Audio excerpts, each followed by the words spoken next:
I do not own the copyright to this music because there is no copyright to this music.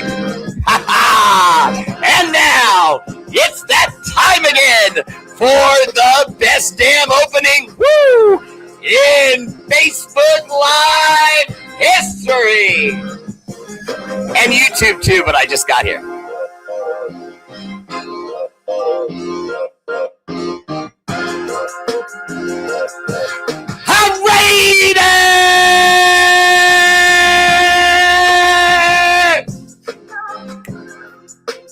It don't wash off. The R8RBEAR. And if you care, you share your R8RBEAR.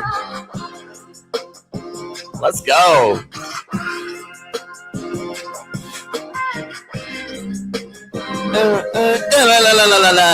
That's enough of that.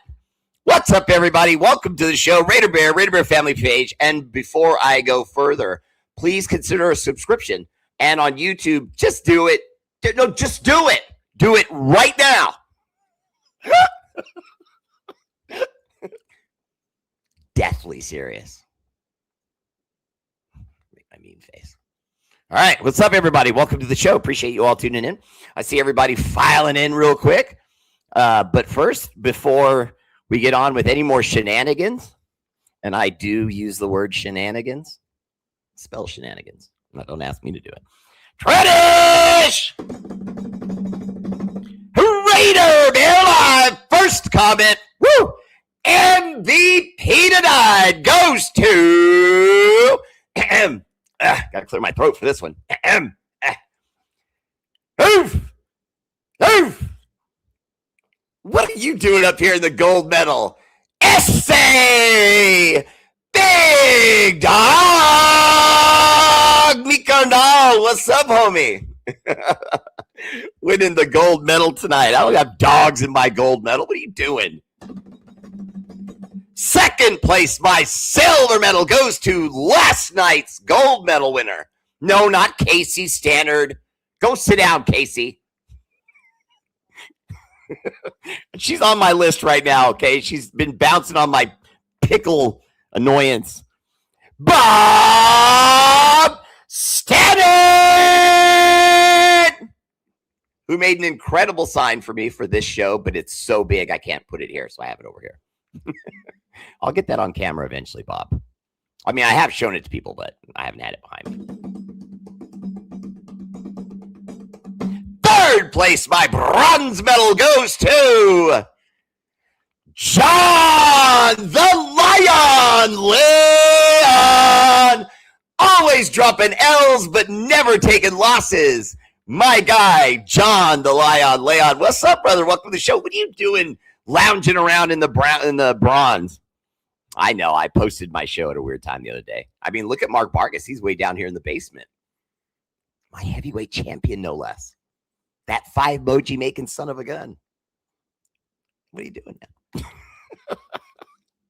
All right. On to Facebook. Oh. Ooh, wow. We have a different medal round tonight in Facebook. Here we go. Your gold medalist. Number 1, numero uno, el jefe. Jim Garrison. What is the G-Man doing up here winning gold medals tonight? I always think of him when I say the G-Man is him like in a Men in Black suit with dark black glasses, you know, sent by the super secret service of the government to wrap me up for all the various terrible things I've done. Oh, there's a few. Second place, my silver medal goes to, wait a minute, Steven and Mrs. Shaw. Whenever you guys hear this, that is for stars contributed to the show. We really appreciate it because it helps us do things around this studio, including paying for apps and programs, etc., cameras, microphones, and so on. Third place, my bronze medal goes to my good friend, Chris Strong. Tell him, Chris. Bear. Wait, I got to put it up. Bear. What's up, brother? Welcome to the show. Always there for R8RBEAR Bear. Oh, okay. Honorable mention to my twin brother, Jerome Coleman, and his son. What's up, brother? Welcome to the show. It's been too long. Chico Cantu, what's up, man? Welcome to the show.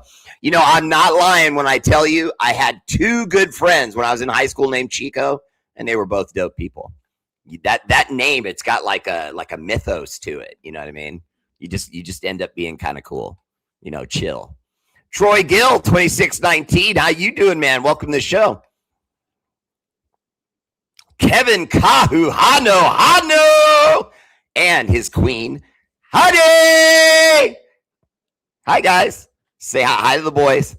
All right. Tim Leonard, what's up? Welcome to the show, brother. I see you. Handsome Joe Holman in the house.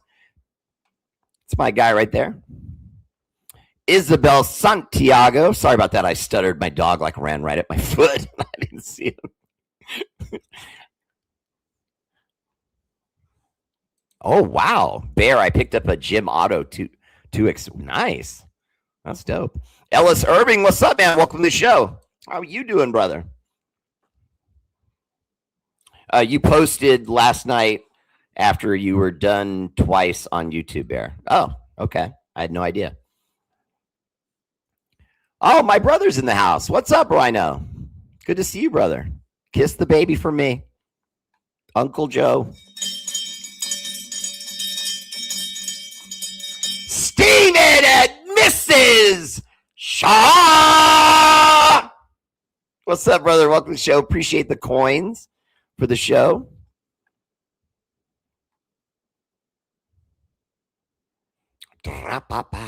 Okay, so let me go ahead and bring up my lists and stuff. Whew, man. So weird. I mean, dude, I mean, honestly, it feels weird now when I say this, but it's like even in the off season, there's usually so much stuff getting done that you can keep going. You know, if you have a Raiders show or any football team show and the off season starts, I mean, to me, I've said it often, there is no off season. There's so much stuff that goes on that there's just always something to report on. Okay, so let me go like that. Click right there. Arnie Garza, what's up, brother? Welcome to the show. Appreciate the salute. Arnie, I didn't see the combine with the wide receivers today.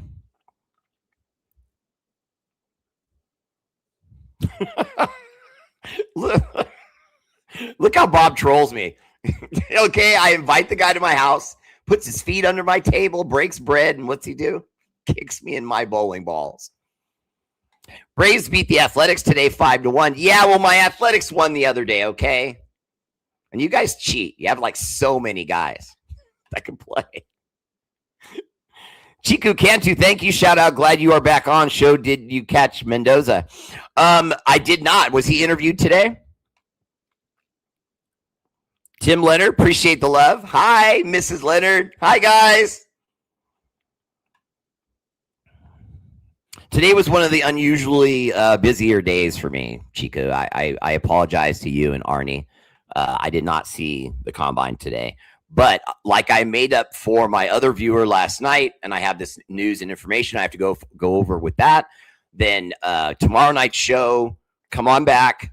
I'll talk to you about the Hoosier. I'll be able to pull up his video, see what went on, and look at the two different wide receivers. Arnie, I can tell you this, though. The Hoosier wide receivers, if I'm not mistaken, bear with me. The R8RBEAR Bear. Okay, sorry. Okay, so I would say to you that either one of those, either one or the other, will probably still be on the board when we get to our third round pick. Now, we may see one of them come off the board in the second round, probably mid to late second round. I would probably say late second round. Excuse me, but then it would be after that with our third round pick. If one of those two guys is still on the board, maybe the Raiders look at him, because I do think that wide receiver is something we're going to be looking at. I just don't think it's going to be before the third round. First round will be our quarterback. Second round, we're going to go offensive line or defensive line. Pretty sure we're going to go offensive line.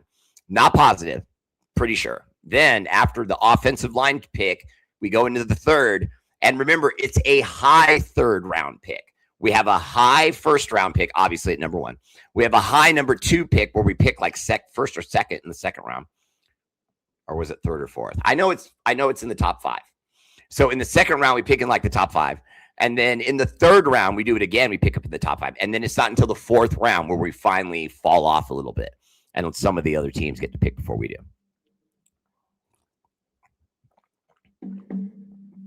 Oh, okay. Yeah. Mendoza's pro day highlights. Now, no, I'm not going to tell you that I saw all that. All I know is that from what I understand, listening to it on the radio, did he have a ball hit the ground? I thought he played pretty well. I'll have to look at it. I don't really want to sit 100% on that comment. I already like Mendoza. Most of the time when you get a pro day, if I had watched the pro day, and let's say it was a great pro day, okay, and he did a great job, I would come on here and tell you, so what? He's working with his own people. He's at his alma mater. He has all this time to plan and prepare. It's okay. But the pro day has turned into the 40-yard dash where every player that thinks they can do something and make an explosion in the 40-yard dash, because it gets wide receivers paid, it gets safeties paid, running backs paid. If your 40 dash is excellent. And so what they do is they go to professional runners, guys who really run for a living. Sometimes it's even guys that competed in the Olympics, and then they retire and they open up training camps to train kids to be faster and better prepared physically and better run technique. Because I've seen guys go like this and have like loose fists, and they teach them, no, do this, keep your head down those first few strides, and then you bring the head up slowly as you get to your full pace. And they teach you things like that. And you'd be surprised how few athletes have been taught that. It's a pretty basic thing, but a lot of coaches don't even enter into it. Defion, what's up? Welcome to the show. Appreciate the love on my hat. Sorry if I said your name wrong. Naked Raider in the house.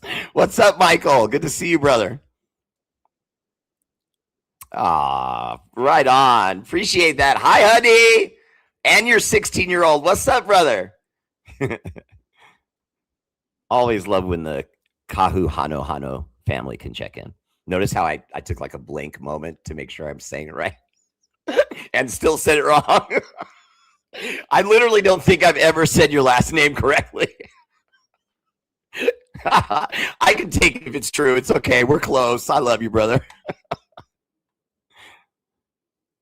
Oh, okay. It was a joke. Oh, no. I mean, if he performed badly, it could be nerves. I don't know. But I will watch it. I promise you, I will watch it. I will come back tomorrow. We will go live, and I will talk to you about specifically what I saw with Mendoza. We'll look at his footwork. We'll look at where he keeps the ball. Does he keep it high? Does he keep it low? There is no debating that low is bad because guys can come from behind and swipe it out of your hands, whereas high, tucked in tight on the shoulder as you move, you know what I mean? You have two hands on the ball. Less likely if you get drilled, you're going to not fumble the ball. So I'll look for those things with him. Does he keep his head up? Does he go through his progressions quickly? That sort of things. I do have an eye for that kind of thing with young quarterbacks, and I will give you deep analysis tomorrow on what we see with him. Which NFL prospect is in wait a minute. I'm sorry. Which NFL prospect in this year's draft is the most overrated and the most underrated? Okay. Well, I mean, it's kind of bad to say this, but as far as overrated, it might be Mendoza. I mean, I don't want to poo-poo on Raider Nation. I mean, I'm saying to you, I'm excited that we're going to get Mendoza. I think he's going to be a very good quarterback, but I'm not willing to go past very good yet. You have to remember what school he came from. We all know that school gets a ton of first-round picks. They always have good offensive linemen. They always have, skill position players that can play. So you're basically putting Mendoza in a college system, putting 4 to 5 all-stars around him, and then giving him enough time to do almost whatever he wants with the ball. So I would say most overrated. I might even go with him because we're obviously going to pick him first. So the rest of the league is going to say we're crazy. We could have got him, blah, blah, blah, whatever the case may be. But I think that's a given because I don't think he's going to come right out of the gate with us and be this unstoppable quarterback. Does that happen? Sure. But I don't see that with him. I don't. And remember, I didn't see the pro day, so I'm not going off that. I'm just simply saying young kids don't usually show up to the NFL and just start wondering, doing wonders with the ball. Most underrated. I do have a pretty good one for you at most underrated. I really like, I was going to bring him up later, but I'll do it now. Where did he go? It was that kid Zion. I really like him. I think I lost him. Where am I at? Oh, that's because I'm in wide receivers. Hold on. Okay, and then, yeah. Where'd he go? I had him right here. I'm very sorry. 10 seconds. That's all I'm giving myself is 10 seconds. Okay. Zion Young, edge rusher, Missouri. 6'6", 260 pounds. Now, at 6'6", 260, he's already built to play right now. But at 6'6", he could put on another 20 pounds and still be lightning fast. That would be scary. 6'6", somewhere close to 280, he would murder guys. And he would be less blockable because judging from his frame right now at 6'6", 262, he probably is really nice. But at the NFL level, there's going to be offensive linemen that are going to be able to control him because at 262, that's not that big when you're going up against offensive linemen that are 330, 335. You know what I mean? You got to be able to go power with them sometimes too. But with a frame like 6'6", Zion's going to be able to put that weight on. They have him 31st overall. They have him ranked 31 overall. I thought that was kind of low. So underrated, I would go with Zion. Jesse Parker, my fashion designer. What's up, brother? Welcome to the show. Okay, Jesse, you wanted me to get back with you about what was going on with the succession plan. It was finished yesterday. They didn't really go too much into who gets what, blah, blah, blah. It's Mark Davis's team. But I'm saying this out loud before the story hits. I think that Egan Durbin is going to buy enough stock that he puts himself ahead of everyone except Mark Davis. And then I think Mark Davis will sell the team overall outright to Egan Durbin and a team. In other words, it won't just be Egan Durbin. It'll be Egan Durbin and other owners on the roster that'll come together, pool a sum of money, but Egan Durbin would have controlling interest. He'll probably have to put up the most money. But like, say, Tom Brady might sell his way out if Mark leaves, or maybe he stays because Mark leaves and thinks he has more control, etc., and say, etc. So there's that. Egan Durbin is worth $2.5 billion. And he worked with Silver Lake. He's the CEO of Silver Lake. I think it's silverlake.com or Silver Lake Investments. I'm not exactly sure because he himself is a tech investor. The company that made him rich opened in 1999. And since then, he's made a lot of money. I forget exactly what the dollar figure was, but it was over $2.5 billion. He himself is worth $2.5 billion. Now, surprisingly, Mark Davis, I checked, is worth $2.48 million. So, $2.48 billion. Excuse me, I said million. $2.48 billion. So he's not even that far behind the kind of liquid assets that Mark could put up to push an Egan Durbin out. I just don't think he wants to. I think Mark Davis has got the team where he wants it. I think he's starting to develop a winner. I think he can charge now a little bit because he's got Tom Brady, the figurehead. He's got this first-round pick. He's got a team that looks like it's on the rise. And so now he can squeeze just a little bit more juice out of that berry. And I think that Mark Davis is going to make a ton of money. And I think he's going to sell, and I think he's going to get out. And I really do. Now, when I say that, I don't mean anytime soon. I would say it would be, if anything, the soonest it would be is at the end of the 2026 season. So he'll go all through this season. It'll be like a farewell tour, but he won't call it that. He'll just do what he always does. He'll just show up at games in acid wash jeans and a white turtleneck that's too small for him. He's even starting to get like the old man memories. He's got to wear a different shirt, bro. It just doesn't work. Or zip up a jacket on that thing. If we go offensive line in the second round and a receiver in the third round, there ain't going to be no good defensive ends left. There's only a handful of them, and we need to snag one in the second round. I will die on this hill. Well said, Joe. Okay, let me say this, Joe. I don't think they're going to go with a receiver in the second round. What I meant to say, if I said it that way, I apologize. I'm going fast. We will go with Mendoza in the first. That's obvious. But the second pick in my But the second pick, in my opinion, will be defensive. And I don't think it'll be a linebacker because we've already signed linebackers. I don't think you're going to go that high for a second-round pick for just an interior defensive tackle. So I think we probably will go edge, and if we're lucky, we'll get my guy Zion out of Missouri. 6'6", 260. Hey, man, I think that kid could be it. He completed 53 of 56 passes. That doesn't sound terrible. 32 for 36 throwing the ball for Fernando. Okay, well, you guys are both in the same ballpark. Only 3 balls hit the ground. Okay. Tremaine Henson, what's up, brother? Welcome to the show. Tremail, excuse me. Mike Henderson, what's up, man? Tim Leonard said, do you think that we will trade back in the first? No. Or move down to pick up more picks? No. I think we should move down to pick up more picks. Well, I think we'll do it, Tim. I just think that we'll do it later in the rounds. So if I'm not mistaken, I think we have multiple 4s. And so I think by the time we go through first, second, third, fourth, if I remember correctly, it'll probably be somewhere in the 4th or 5th round that we start to come back down a little bit, stockpile a handful of picks. Nothing serious, but we'll stockpile a handful of picks, but it'll probably be late round guys. Jeremy McCrary, what's up, brother? Welcome to the show. I'm doing pretty good, man. Doing pretty good. It looked like any other pro day. Raiders first downs, I appreciate that because I'll be honest with you, everyone's giving me kind of differing opinions, but I figured it would just be average, you know what I mean? Nothing good, nothing bad, just sort of, blah.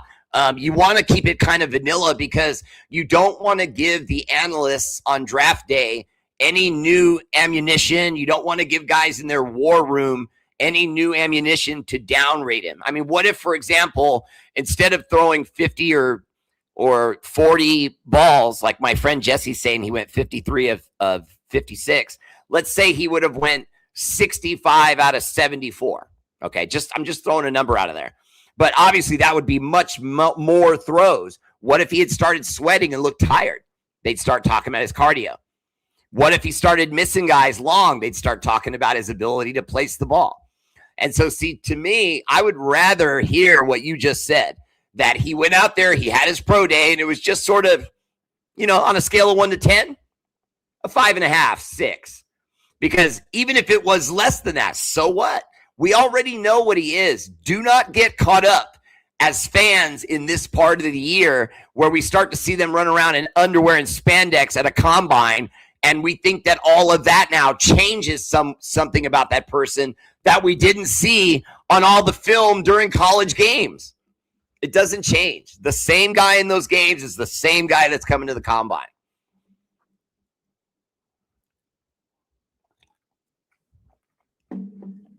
Hi, Rosanna Pucci. Hi, Mrs. Pucci. Say hi to your mom, Roseanne. Okay, he's answering the question from earlier. Overrated, I would say Baines. Underrated, I'd say Thieneman from Oregon. Okay. Peggy here. What's up, Peggy? Good to see you. Hi, Tim. My hubby said I could tell you again. I was trained as a combat medic in the military, and I had to put 3 stitches in his hand because he shattered the glass he was holding when he saw the report that Brady was thinking about being quarterback. No, Peggy, don't do that. This is your husband, okay? Tim's giving you 2 beautiful babies. Next time you tell this story, I want you to say, my husband was in the garage. He was sharpening his 30-inch Viking sword, which he uses to chop grain in our backyard. He farms it himself in the sun. Make him, a little more manly in the story. Okay, let me go. Another good question from Arnie. Arnie, I appreciate the good questions. Keep them coming. Which position group is our weakest after drafting Mendoza? Defensive end, defensive tackle, linebacker, offensive lineman, running back, wide receiver. Okay, this might surprise you. I would say wide receiver. Our two of our guys that we're the most excited about are children. They're young, just coming out of their rookie seasons. And we don't really have a veteran presence at wide receiver that you could say is like a Jerry Rice, where right when he walks into the locker room, guys are going to look at him and go, whoa, I got to learn from that guy. You know what I mean? What is his practice techniques? What does he eat? When does he eat? How much sleep does he get? Blah, blah, blah, blah, blah. We don't really have a veteran like that, at least as a wide receiver on the team right now. I would say wide receiver still, and probably defensive end. We re-signed Malcolm Kuntz. If that's the answer, then it's defensive end. Because even though I love Max, we have to remember he's coming off a knee surgery and he's rehabilitating. Now, even though we all think he's going to be great, what if he has a setback? What if the knee pops again? There's all sorts of things that could happen there. And when you go away from him at defensive end, the list drops drastically from his talent level. Victor Remy said, is it true that we signed Von Miller? Did you hear anything about this? I don't think it's true. I'm pretty sure he already signed with another team.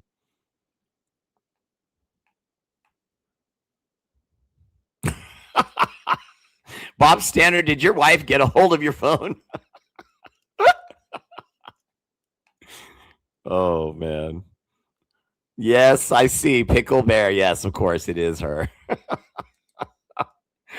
Oh. Hi, Casey. Joe Holman, Brady can sell his way out any day now. His ass is worthless, and he ain't doing us a damn bit of good. Well, he's getting us a lot of press. It's dumbass. I honestly literally could not wrap my brain around the idea that he would even hint that he would come down from the rafters and throw the rock for the Raiders. I thought it was the silliest, stupidest thing I'd heard all day. I literally was stunned. I did. Now, I don't know how many of you saw this, but he was in a flag football game. Now, in that flag football game, he was playing against other former pros, retired guys, and so on. And it looked like they were having a blast because it was just an exhibition game, obviously. It's flag football. And they were out there with their loved ones, wives and kids, and just having a blast.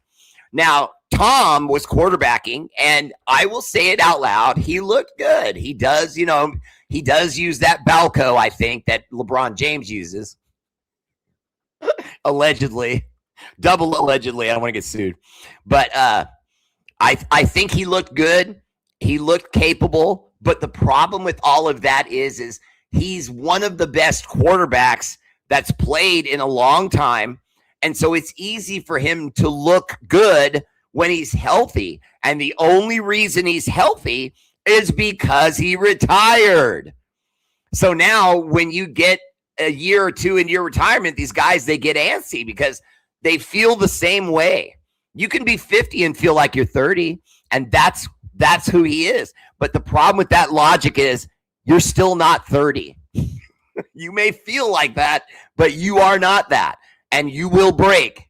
And throughout the season, he'll, struggle. And we all saw it. I've never seen it talked about so much with a quarterback. But we all know when a quarterback starts to get in those elder years and he starts to slow down in his processes and he can't effectively play the game at the speed everyone else is playing it, suddenly now you see their eyes come down. They start looking at defensive linemen because they don't want to get hit. And now they're not looking at their teammates to throw the ball. They're just trying not to get drilled. Tom was doing that in his last 2 or 3 seasons.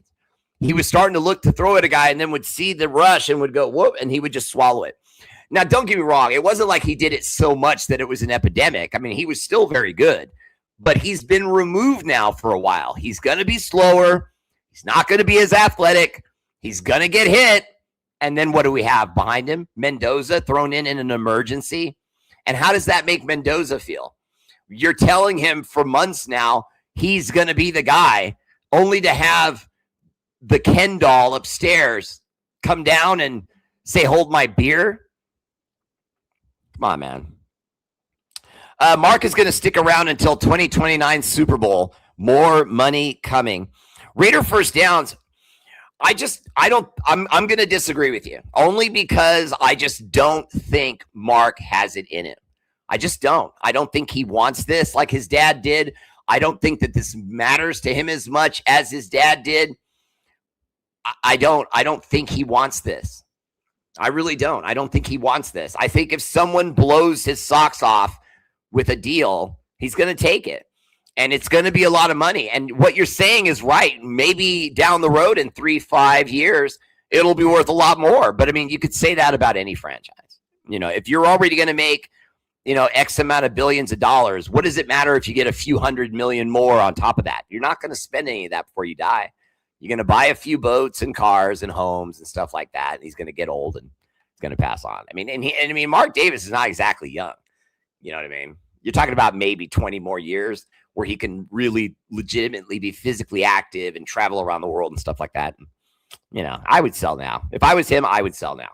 You know what I mean? The money's there. You did your dad proud by at least trying to stay on with the franchise, because I always thought he was going to sell. Way back when Al died and we were still in those last 2 years in Oakland with John Gruden, I thought he was going to leave it.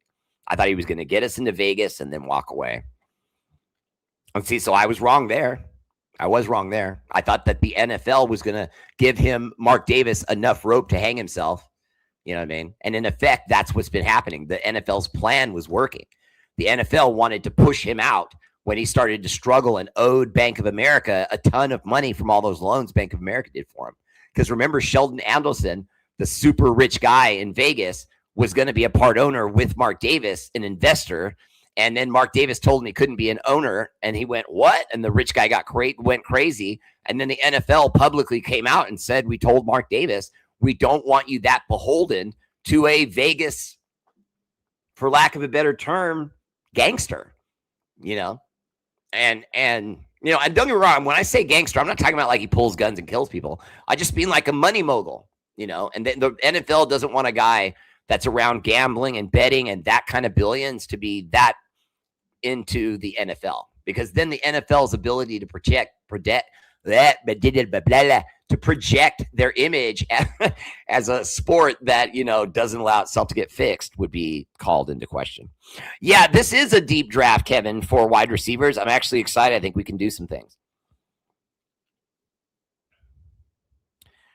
Pete V24, Spencer Burford, thoughts? Will he start? Here we go here. 6'4", 300-pound offensive lineman joins the Well, I mean, he spent the first 4 years of his career with the Niners. I like the fact that we're bringing a guy with experience, and moreover, I think it's kind of a after our new center. I think and the left tackle. I think everyone's job is up for potential reassignment and evaluation. They're going to have to go out there and win their jobs again. Everyone on the offensive line. Now, JPJ will be given a little bit of slack because he has a high contract. So they'll give him a lot of opportunities. But some of these other guys like Rodgers that we brought in, he'll have to work. He'll have to really work hard. Jolene Counts, what's up? Welcome to the show. Appreciate the hello. Jeremy McQuarrie, I'm really excited for the draft. I'm really excited to get Mendoza. Go Raiders. I'm going to get his jersey the first chance I get. Yeah, that's a pretty dope jersey, Mendoza. Yeah, it's a cool Spanish name, Hispanic, Mexican, whatever name. I love it. I think it's I agree with you. See, I read almost everything. CC Block says he's looking for my eggs, whatever that means. First three, I'm going to leave that up there. First 3 rounds and 4th round trade back. Yeah, Mark, I'm kind of on board with that. First 3 rounds and then 4th round draft back. But we have multiples in the 4th, if I'm not mistaken. I'm going off memory. I apologize because I got home late. I had to start the show right off the bat. Didn't get to do all my homework leading up into the show the last couple nights. It's great talking football again. Hey, Nicholas. Good to see you, brother. Say hi to Mrs. Maida for me. Steven Shaw and Mrs. Shaw. Appreciate the love on the stars. See, when he does it late in the show and he gives me stars like that, it's because he's appreciating this information I'm hitting him with. Right? Pro Day doesn't mean a lot to me because he's not being pressured at all. So his completions really mean nothing, in my opinion. Jesse, that's really kind of where I was going. You know what I mean? I don't feel like you can take too much or too little. You know what I mean? You can just look at what he did and remember that it's kind of the equivalent. They want it to be vanilla. You know what I mean? So you can't critique it too hard. Arnie Garza says, Bear, is Bowers our number 1 wide receiver, even at tight end? Well, Arnie, I think you answered your own question. I kind of agree with you. I think he is. I don't think there's any doubt. I think he's the best offensive weapon that we have right now. Because, for example, if you compare him to Ashton Genty, Ashton is more dependent on the line, but we did see the line open holes, and then he would read the wrong hole. And when the hole was on the left, he would do that little jump stop thing he does, and then he'd go right. And I'm not trying to get on Ashton Genty. I happen to like the kid. He even agreed to be on my show at one point. We were talking about it. I kind of let it go. Please don't be mad. After talking to him for a little while, I didn't feel like an interview with him would go too well. Not for any reason other than that he's kind of simple. You know what I mean? Not simple like dumb. I want to make sure I'm not insulting him. But I'm saying, like, how many of you guys are familiar with Kawhi Leonard in the NBA? Kawhi Leonard in the NBA is one of the worst interviews you can have because he answers everything sort of like this. And he says, yeah, it'll be good. No, it'll be bad. Okay, thank you.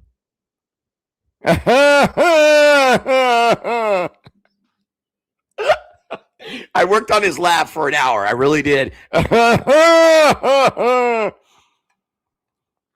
Von Miller was an April Fool's. Yeah, I would have guessed. But Artie, yeah, it's Bowers by a lot. I think it's Bowers by a lot. And in fact, if you remember correctly, I was one of the first that was reporting the fact that there was a stat in college called combat catches. And Michael Mayer led all college players at all positions offensively at combat catches, where he had more catches where defensive backs, linebackers, etc., were slapping at his arms, running in at him, jumping for the ball with him, trying to prevent him from catching the ball, being physical with him. Thus the name combat catch. And he had the highest percentage of anyone in the college ranks of getting that catch and bringing it in. And then he comes to the Raiders and, it's hard to even talk about Michael Mayer because everything that's happened with him so far that slowed him down is up here. And I haven't been able to find the story. I've been looking, but I can tell you this much. I know it's something personal. I think either someone like dumped him, like a girlfriend, or a family member may have passed away. Maybe there was a car accident and a youngster died that's in his family. I'm guessing. All of that's guessing. I don't know what happened. But from what I understand, it had to be something bad like that because it was affecting his ability to show up for the Raiders and play solid football. He couldn't get his mind right. And now fast forward to Brock Bowers' rookie season. That was when Mayer kind of started to come out of his shell a little bit.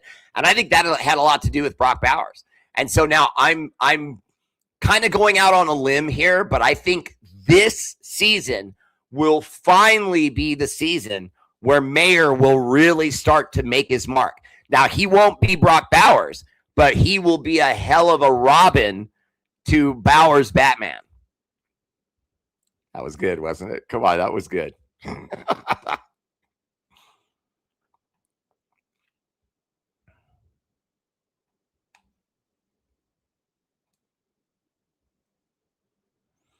Okay, let's see. William DeVille, what's up, man? Welcome to the show. Chico, you have a great night too, brother.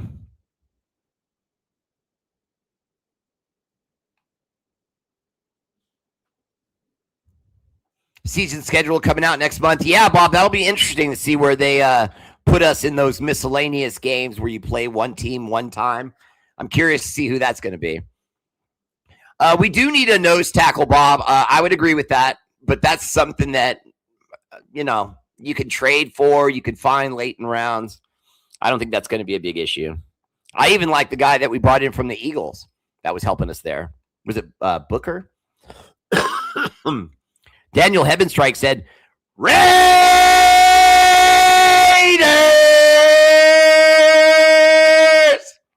Woo! I added the woo. No, Troy Gill, we're not done with making moves. In fact, I'm pretty positive we're going to make more moves.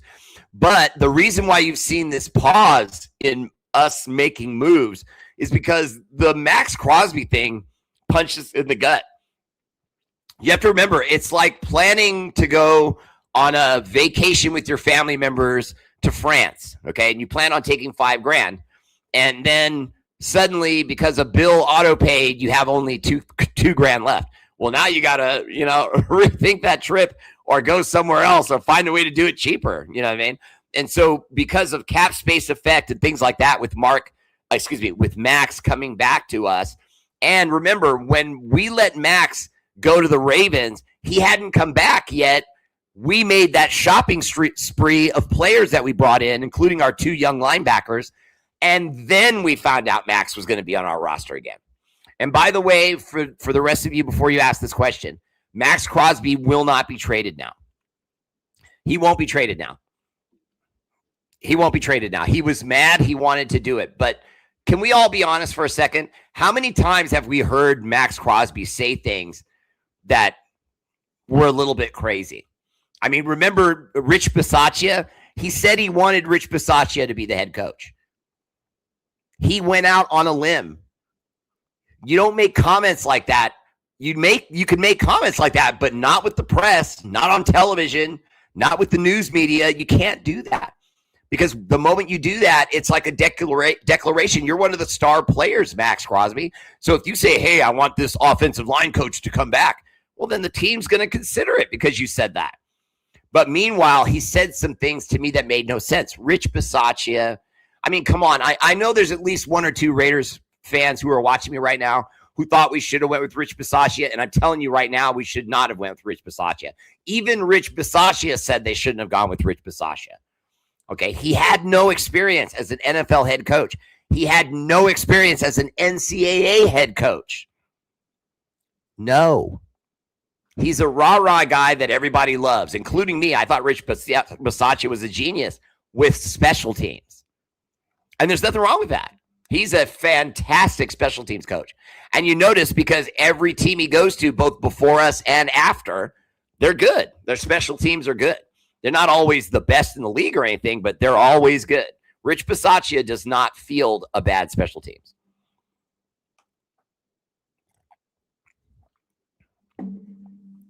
Okay, Sherry J. Abstender. Hi, Bear. Been a while. Hi, Sherry. Welcome back. I'm hoping late, but did you hear Brian Greasy was working with Mendoza on the Raiders offense? Yes, and that is because he knows Gary. I was about to say Gary Kubiak. He knows our coach Kubiak, and he knows his offense that he runs. Now, some people will ask when I say that, well, wait a minute. How can you know what offense he runs? There's hundreds of plays. Well, it's still a type of offense, though. And the type of offense, Brian Greasy knows well. And so he will be able to walk him through what we're going to run. So he'll have a better understanding of how it works right when he comes in the front door. And I can tell you one part of it. It's the ability to take 2 plays into every huddle, minimum 2 plays. Sometimes it's more, depending on the quarterback and their experience. I know Tom Brady, when he was playing with the Patriots way back when, he would go into the huddle sometimes with 3 or 4, sometimes 5 plays. And he could break huddle, look at everything, and then go, okay, we're running Z, 28 right, Z28 right, and the whole team would know what they're running. And it gave his offense an advantage because you could look at what the defense was going to run, call out what you think will beat that defense, and then hope the defense did trick you and that you see what they're going to run and then beat it with every play you call. That's the hope of what we want to do with Mendoza. We want him to be ultra comfortable right when he walks through the front door. So when he does, he'll have somewhat of a familiarity of what we're going to run, and then get to know the teammates, and then you start to see chemistry come with that. Great question, Sherry. I don't have to make my hubby sound manly. He's very man, and it wasn't a whippy wine glass.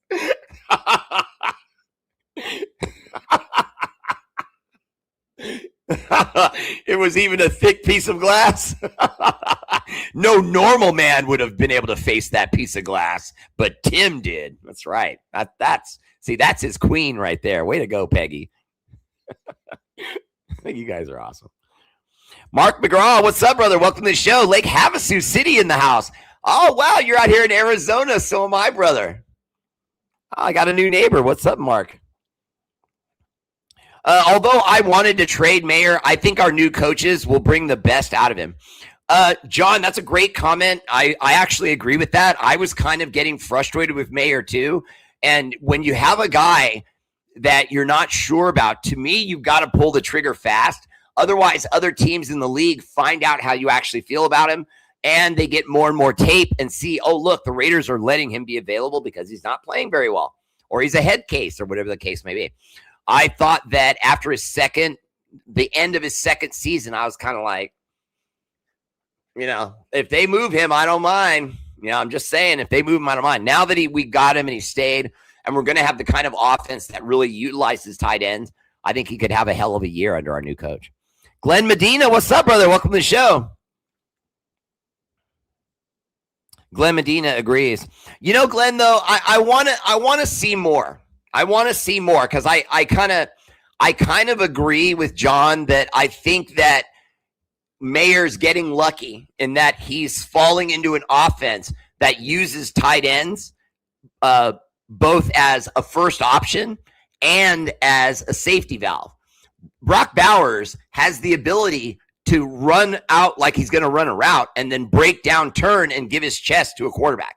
So anytime his quarterback's in trouble, he can go progression. Uh-oh, I'm going to get sacked. Where's Brock Bowers? Zing! Brock gets 7 yards. Chains keep moving. Quarterback doesn't get crushed. And so I like that. I think that Brock Bowers mainly, but I think that Michael Mayer will be benefiting from that system and the fact that Brock Bowers is going to draw so much attention. You're going to have a guy in Mayer who is a physical specimen. I don't know if you guys ever seen him, but he's built like Thor. I mean, dude's got biceps. He's thick through the shoulders, thick legs. He's a man's man. So, like my guy, Tim. Way to go, Peggy. But I think that Mayer's going to have a good season, and then we're going to have a decision to make on whether we bring him back. Jim Garrison, my guy, G-Man, maybe Kubiak on our new offensive scheme can get Michael Mayer going on track. If not, trade his ass. Laughing out loud.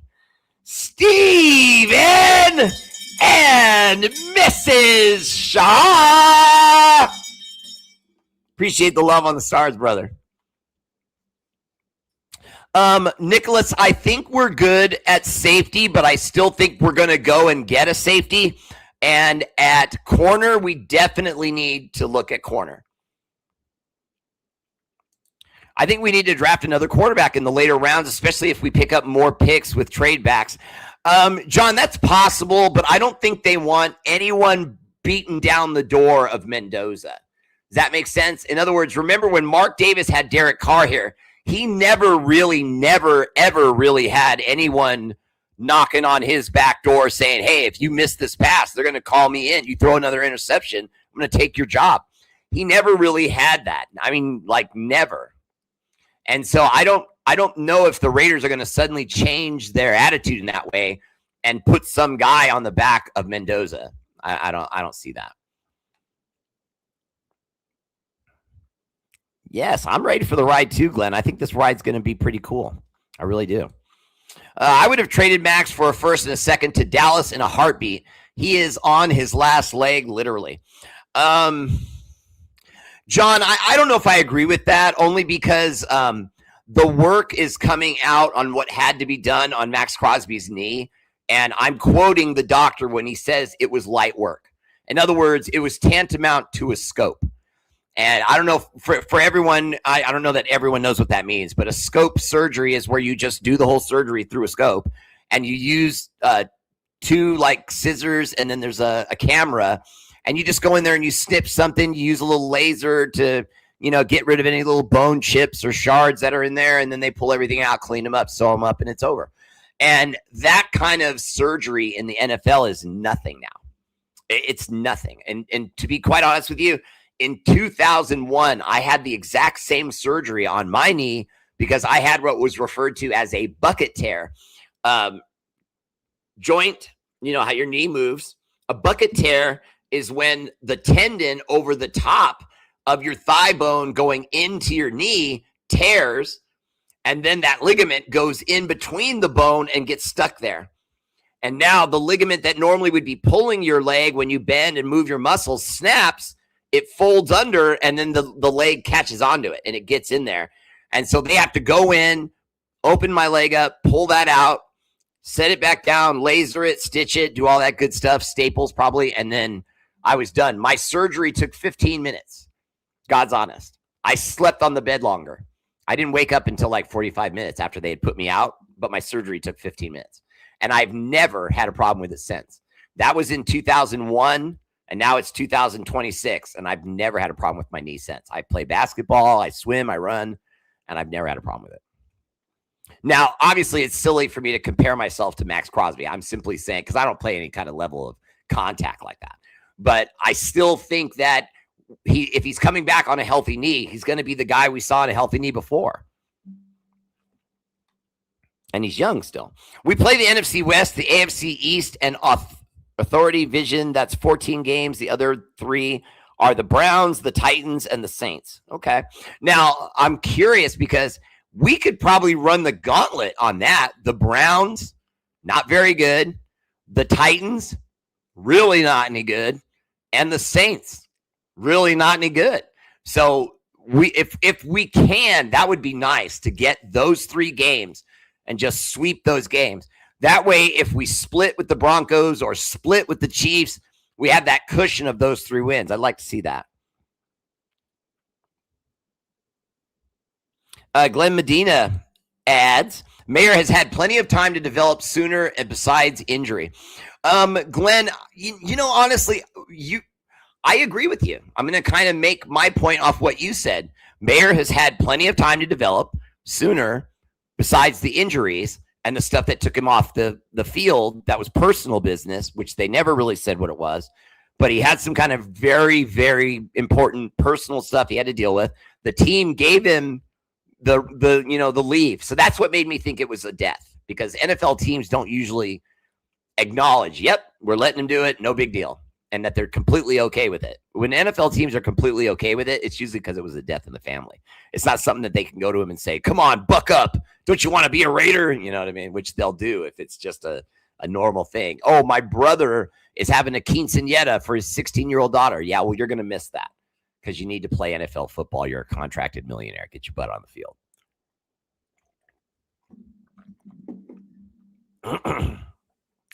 Glenn, again, I would say I agree with you. We do need a number 1 receiver, but I don't know that we can't fill that hole.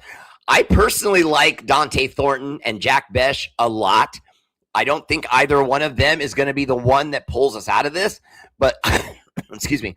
But I do think Jack Besh is going to be a very good wide receiver, and I do think Dante Thornton is going to stay on this team as a high point catching, blur speed wide receiver. And as he gains weight and gets a little bit more experience, because let's be honest, we know what the problem was with Beck and with Dante Thornton, 2 young wide receivers who didn't understand when a defense takes away your route, you have to adjust your route. And they didn't understand that because as a rule, especially when you go into the NFL, these young guys, they're terrified. They don't want to do anything that's going to upset the coach. So if the coach says run a a center post, even if you see the defender there, he's going to run the center post because that's what coach told him to do. Now, it's basically the word for it is sight adjustment.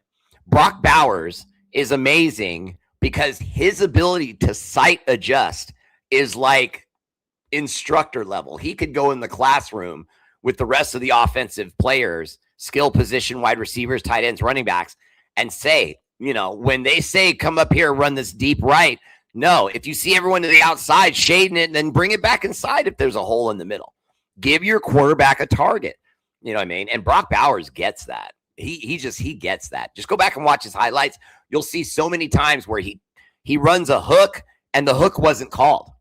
They were running a post or a go, or a skinny, you know what I mean? An L. These are all descriptions of wide receiver patterns, but he was often running a hook because he knew standing on when you're standing to the side of the NFL, of the ball, when you're on a play, I'm the tight end looking forward, and then I look in to see the ball get snapped. When the ball is snapped, I can see if someone's blitzing, if they have an extra guy coming from the edge or up the middle with a linebacker or a safety. If that happens, then Brock Bowers has to see that, come out of his route, turn around, and give Mendoza a target to just get rid of the ball, like emergency, because he's about to get hit. Tight ends pick that up. Wide receivers tend to have to run longer routes. So they look at their defensive back and they go like this and they go like that, and then they try to go inside, whatever the case may be. You need your tight ends to give that safety valve to their quarterbacks. It can't always be running backs, because if you just dump in the flat to a running back, now he's usually got to beat 2 or 3 guys just to get a handful of yards. It's better to have your valve as a tight end, and I think we'll see that with Mayer.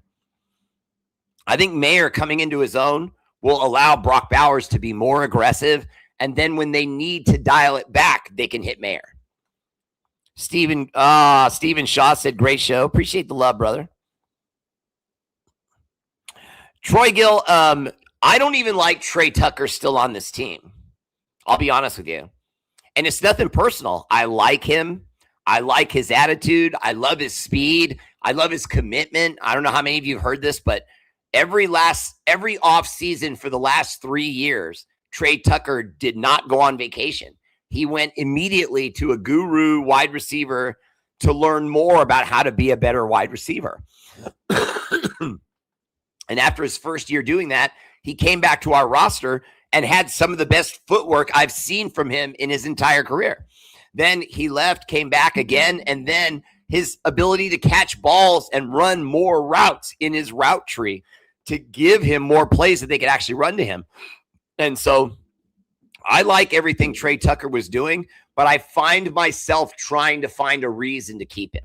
And I shouldn't have to do that. If he's a good receiver that's going to be really good or maybe a little better than good, we would have seen it by now.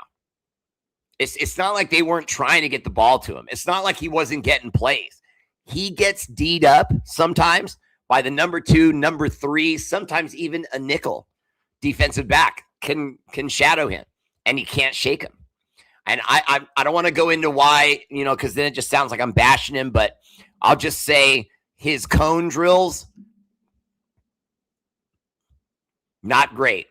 And you know what cone drills are. You tap those feet, tap those feet, tap those feet. Now, he can do that, but can he burst out of that? I think that's the problem, is that he does these things where he's trying to change direction and run a different route, but he doesn't have Hunter Renfro's herky-jerky, really fool the guy because I'm so, Twitch fast. He doesn't have that. And so because of that, and then you combine the fact that he does not have a good burst out of his get out, we need to get better than Trey Tucker. We need to get better than Malcolm Kuntz. I like what we've done in the offseason, but I'm not ready to go crazy about it. I like the 2 linebackers. I love it. I love that they brought the 2 linebackers. I love that. The fact that they played at Georgia together. I love that they brought back Eric Stokes. That was smart. He's good. He will probably be great, especially when he gets another corner on the other side of the field, so that now he can focus on his guy and his guy alone and doesn't have to worry about whether or not his teammate's going to be there. He's going to be right here locked in. He might be one of the better corners we've had since Nnamdi Asomugha. I really like Stokes. Question: which is the most important P for success? Playmakers, play caller, protective offensive line. Okay. I would say protective offensive line, because if you don't have a good offensive line, you can't win football games. It's just that simple. It doesn't matter how many wide receivers you have. It doesn't matter how good your plays are or how good you are at calling them. If you can't keep your quarterback clean and give your running back holes, you can't win at football. That's why we had such a bad season last year. We had a quarterback that we could not protect. And when we did, he made bad decisions. And the running back couldn't see holes sometimes. Just saying. I love Ashton Jeanty. I think he's going to be way better. I think he's going to be really good. I think it's unfair what we put on these players sometimes, that they have to be superstars right out of the gate. It was never like that in the past. We used to always draft guys and then give them at least 3 or 4 years before we'd say, okay, I don't know if that guy is the right guy. Like with Trey Tucker, like with Malcolm Kuntz. Although we obviously already know about Malcolm Kuntz. How could you get rid of Arden Key so fast, yet be fooled by Malcolm Kuntz when they're in effect the same guy? Can we please get better than Malcolm Kuntz? Please, just someone help me. Bowers is our number one, needs to play the X, Y, and Z positions. Let Mayer be our regular tight end position, true or false? No, true. That's Arnie. We're right here. Completely agree. Well said. It's my guy right there. What's up, Shane? Welcome to the show. Bear, I'm sure that you had addressed this already. That's all right. But Kubiak said he thought about bringing in a veteran quarterback. Who do you think that would be at this point? Well, the pickings aren't very good. You've got Aaron Rodgers, potentially. Kirk Cousins, although I think Kirk Cousins may have signed somewhere. Kyler Murray is already gone. I'm looking at the list. Tyrod Taylor, not good enough. Zach Wilson, I'm not completely against that. Joe Flacco. I made jokes about Joe Flacco being too old, but I'll be honest with you. I wouldn't mind Joe Flacco. I wouldn't mind him.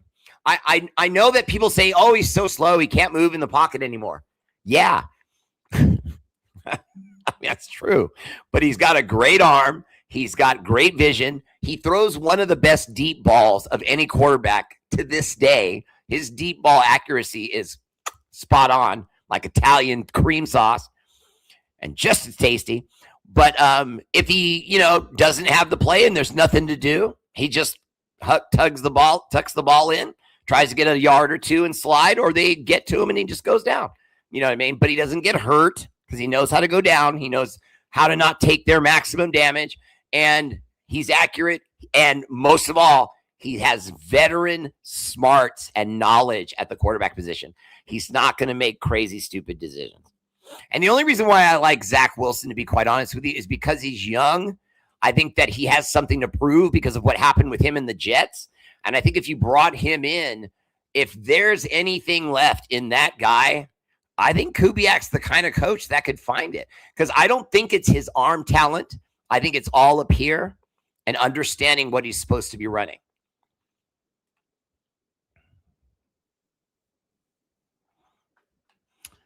John Arnie agrees with you about the late round and getting another quarterback. Kevin Kahu, Hano, Bear. Great show, brother. Always glad to see you and the fam. We still need to plan break some bread together. Love you. Yeah, I know, brother. And honestly, I need to come out to the islands. I need to come out to you because I want to get out of here. I want to have a real vacation. I've only had these little ones for a couple weeks. Can you guys see how pretty? Look at that. Went and got the Hollywood cap, got them all fixed.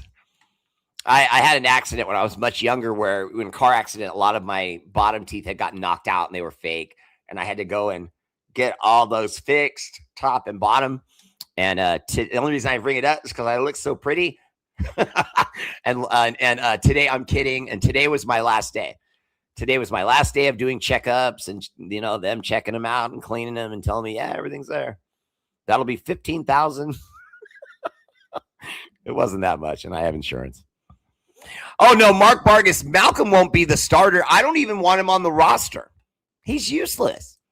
He's useless, even as a backup. How is confidence level in our current offensive line? JPJ, Miller are injury prone. Arnie, I do agree with you there again, but at the same time, even though they may be a little bit on the injury prone side, I think that with them no longer having JPJ jumping around on the line, because Tannenbaum, the moment we put the center in, it's gonna solidify everything. Because now you could look at everything around it. We have the play caller now, and we have the guy that can call out protections. Now, I can't tell you how incredibly dire and incredibly important it is that your center be able to read and call out the protections. And we haven't had that for about 3 seasons. And so now to have not only a guy that can read the progressions and can call out the defense, we have one of the, if not the best in the league, and he's a kid still. So we're getting him in his prime. We're getting our 2 new linebackers in their prime. We're getting Kwity Paye in his prime, although I'm not all sold on Kwity Paye yet. Trust me when I say that. I think he'll be good. I think he'll help us because Max, although Kwity Paye would have been being brought in to help Max, they didn't know that they were doing that. They thought Max was going to be going to the Ravens. Now with Max coming back and Kwity Paye, we finally have that 2 defensive end combination that we've been looking for. Now, can Kwity Paye, though, show up and show improve? And can Max get past this most recent knee stuff and still be the Max that we know? I'm betting he can. I think Kwity Paye is going to be good. Not great, but good for us. I think he's going to have a few sacks, maybe 3 or 4. That he'll have more than that, I think, but he'll have at least 3 or 4 that will come as a result of Max getting doubled or Max's pressure pushing the quarterback to drift left into Kwity Paye, and then Kwity Paye beats his guy, gets a sack. So I think it's going to be a product of that, but I think that's still a good thing regardless because I just want to win, baby. That's it. I just want to win.